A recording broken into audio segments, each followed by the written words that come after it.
భరద్వాజ్ గారు, మరో విషయం, H1B వీసాలకు సంబంధించి గతంలో మామూలుగా నామినల్గా ఫీజు కట్టేవాళ్ళు, లాటరీ తీసిన తర్వాత పూర్తి స్థాయి రుసుము ఉంటుంది, లాటరీలో వచ్చిన వాళ్ళకి కంపెనీలే భరించేవి.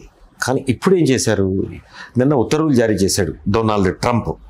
టారిఫ్ల మీద ఒక పక్క బాదుతూనే మరో పక్క $1,00,000 H1B వీసా వార్షిక రుసుము $1,00,000 అంటే ఈరోజు $83 ఇఫ్ ఐఎమ్ నాట్ రాంగ్. అవును, 83 లక్షల రూపాయలు సంవత్సరానికి చెల్లించాలి. అవును, సాధ్యం అవుద్దా? ఎలా చూడాలి దీన్ని? అసలు ఇదేంటి, ముందర తన్ని అంటే పొమ్మన లేక పొగ పెట్టడమే అవుతుందా? అంతే కదా. రద్దు చేయకూడదు కాబట్టి వాళ్ళంతటా వాళ్ళే రద్దు అయిపోయేటువంటి పరిస్థితులు కల్పించేస్తే సరిపోతుంది. వీసా రుసుముకు సంబంధించి అంతర్జాతీయంగా నియమ నిబంధనలు ఏమైనా ఉంటాయా?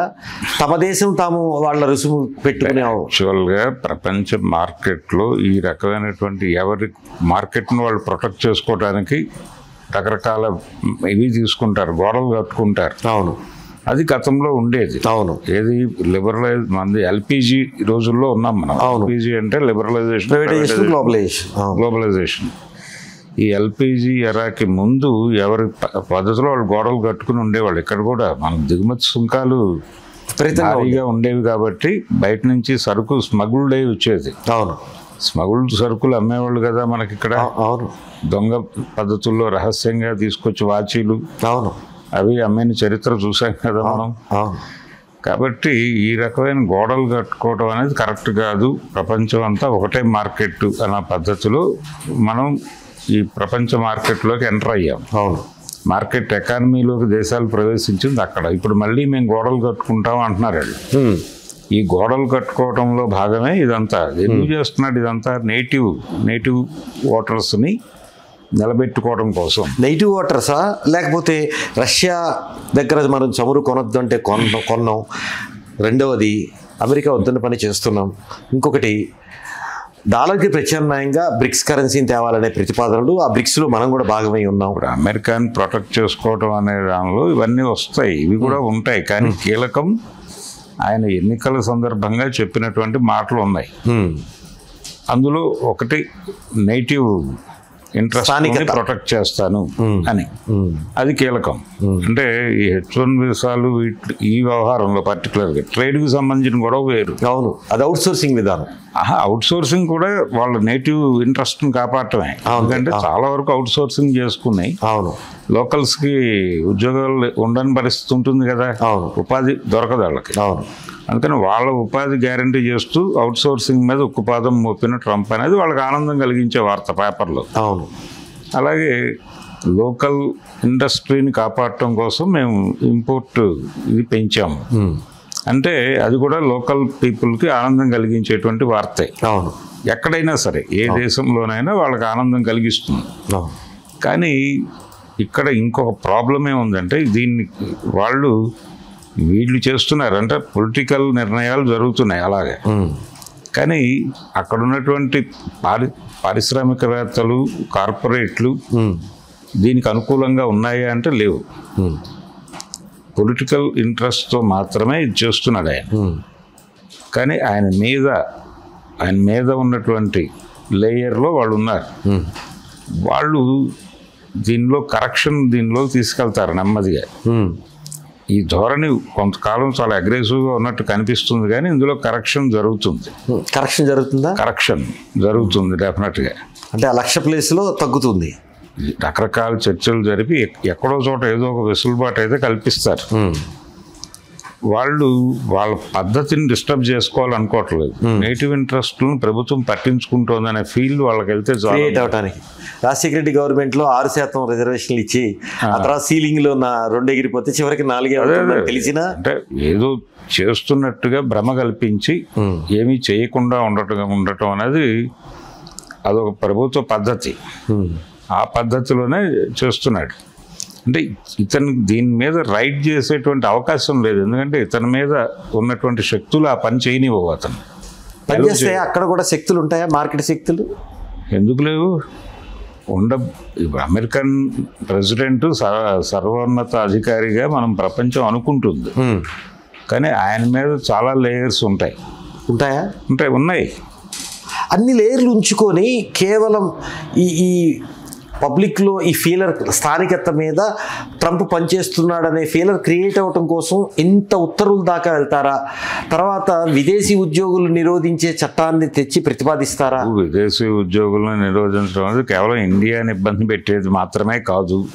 చైనా ఉంది దాంట్లో. ఇప్పుడు చైనాతో కయ్యం పెట్టుకోవడానికి వాళ్ళు సిద్ధంగా లేరు. ఎందుకు లేరు అంటే వాళ్ళ ఇండస్ట్రీ చాలా వరకు అవుట్ సోర్సింగ్ అక్కడే ఉంది. చాలా ఇప్పుడు వాళ్ళ ఫోనుల్లో వాడేటువంటి పరికర ఇవన్నీ సరుకంతా అక్కడి నుంచి తెచ్చుకోవాల్సింది. అక్కడ తయారై ఇక్కడికి వస్తాయి. అసెంబ్లింగ్ కూడా అక్కడే జరిగి యూనిట్ బిజినెస్ కూడా అక్కడి నుంచి డ్రైవ్ అయిపోయి వెళ్ళిపోతున్నది కూడా ఉన్నాయి చాలా కంపెనీలు. కాబట్టి వాళ్ళతో ఇబ్బంది కొని తెచ్చుకోవాలనే మూడ్లో కూడా లేరు వాళ్ళు. కాబట్టి ఇది ఈ రోజున జరుగుతున్నటువంటి ఒక కార్యక్రమం, ఇది పొలిటికల్ కార్యక్రమం వేరు, వాళ్ళు ఇంటర్నల్గా చేసుకోవాలనుకుంటున్న కార్యక్రమం వేరు. ప్రజలకు కంటి తుడుపు చర్యగా ఉండటం కోసం ఈ రకమైన మాటలనే మాట్లాడుతున్నారు. కానీ ఇవేవి నిలబడవు. కానీ ఈ లోపల భారతీయ ఉద్యోగులు ఇండియాకు వచ్చిన వాళ్ళకి ఈ నెల 21వ తారీఖుతో గడువు పెట్టారు. 21 దాటితే ఆ రుసుము అప్లై అవుతుందన్న కోణం తీసుకొచ్చారు. తర్వాత అక్కడి నుంచి ఇండియా రావాలి, తల్లిదండ్రులను పలకరించుకోవాలని 2 సంవత్సరాలకో 3 సంవత్సరాలకో వచ్చేవాళ్ళు ఉంటారు. వాళ్ళ మీద ఈ బర్డెన్ పడుతుంది. దీన్ని ఎట్లా మరి? తప్పదు, భరించక తప్పదు. అంటే ఇదేదో ఇందాక మీరు అన్నట్టుగా కక్షపూరితమైనటువంటి కార్యక్రమం అనేది అన్నారు. అంటే రష్యా దగ్గర నుంచి చమురు కొనుక్కోవడం, లేకపోతే ఇంకో చోట నుంచి ఇంకేదో తెచ్చుకోవడం, వీళ్ళ ముగ్గురు కలిసి ఇక్కడ నేను ఎందుకు కోడ్ చేశానంటే కక్షపూరితంగా చేస్తుందని. ఇదే 20 రోజుల్లో ట్రంప్ తీసుకొచ్చింది నిరోధక బిల్లు ఒకటి, ఇప్పుడు అంతకంటే ముందు తారీఫ్ ఒకటి, ఇప్పుడేమో ₹1,00,000 వార్షిక రుసుము పెంచడం ఒకటి, 23 దేశాలని ఉటంకిస్తూ ఆయన డ్రగ్స్ రవాణా చేస్తున్న దేశాలు 23లో భారత్ కూడా ఉందని ఆయన ఒక చెప్పాడు, స్టేట్మెంట్ అయితే అన్నాడు. చెప్పాడు. ఇంత ఇదిగా కార్నర్ చేయటము, కంట్రోల్లో తెచ్చుకోవటం ఇవన్నీ జరుగుతాయి. ఇది ప్రొసీజర్లో భాగంగానే చూడాలి తప్ప ఇదేదో ఆందోళన పడాల్సిన పరిస్థితి కాదు. ఇప్పుడు అంటే అమెరికా వ్యతిరేక భావజాలం ప్రచారం పత్రికల్లో కూడా పెద్ద హడావిడి కనిపించడం లేదు. అయితే ఆ నినాదాలు అవి చెప్తున్నారు కానీ ఎక్కడ కూడా వ్యతిరేక వార్తలు రావడం లేదు, వ్యతిరేక ప్రకటనలు రావడం లేదు. సటైరికల్గా మాట్లాడుతున్నారు కొంతమంది, సర్కాజం వాడి మాట్లాడుతున్నారు కానీ సీరియస్ క్రిటిసిజం, సీరియస్ అటాకులు జరగట్లేదు. అంటే ప్రపంచానికి కూడా కన్వే అయిపోయింది. వాళ్ళు కంట్రోల్లోకి తీసేసుకున్నారు మొత్తాన్ని.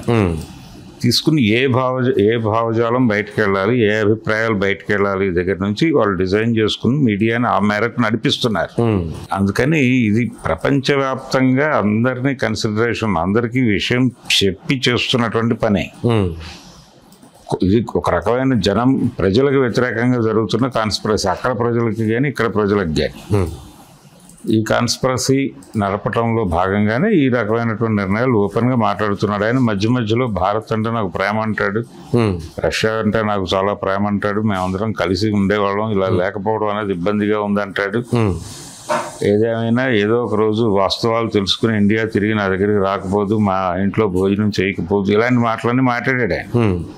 ఏది ఈ మధ్య, కొత్తగా కాదు, ఎప్పుడో పాత రోజుల్లో కాదు, ఈ మధ్య ఈ నిర్ణయాల పరంపర మొదలైన తర్వాత అన్నమాటే. అందుకని ఈ డబుల్ గేమ్ అనేది ఒక చేత్తో బెత్తం ఇంకో చేత్తో క్యారెట్ పట్టుకున్నట్టు, ఒక చేత్తో మిఠాయి ఇంకో చేత్తో బెత్తం పట్టుకున్నట్టుగా వ్యవహరిస్తున్నాడు ఆయన. ఇది కొంతకాలం జరుగుతుంది. తప్పదంటే ఇది వాళ్ళ కరెక్షన్ మెకానిజం, అది యాక్టివేట్ అయిపోయి వాళ్ళు పర్వాలేదు మనం సేఫ్ జోన్లోకి వచ్చామనే అభిప్రాయం కలిగిన తర్వాత సవరణలు మొదలవుతాయి. దీనికి ఒక అంతర్జాతీయ స్థాయి నాటకం జరిగి ఆ ప్రెజర్ రీచ్ అయ్యి ఇవి చేస్తున్నాము అనే పద్ధతిలో చెప్పి దాని నుంచి కొంత పక్కకు వస్తారు. ఇది ఎక్కడైనా జరిగేదే, ఈ దేశంలో కూడా అలాంటి సంఘటనలు అనేకం ఉన్నాయి, ఒకటి కాదు. హలో, తెలుగు రాజ్యం ఛానల్ చూస్తున్నారా? సామాజిక రాజకీయ జీవన చిత్రణే తెలుగు రాజ్యం. అతిశయోక్తులు అసత్యాలు ఉండవు. రాజకీయ కోణం కాదు, ప్రజా కోణమే కొలబద్ద. తెలుగు రాజ్యం వీక్షణ మీ ఉత్తమ అభిరుచికి నిదర్శనం.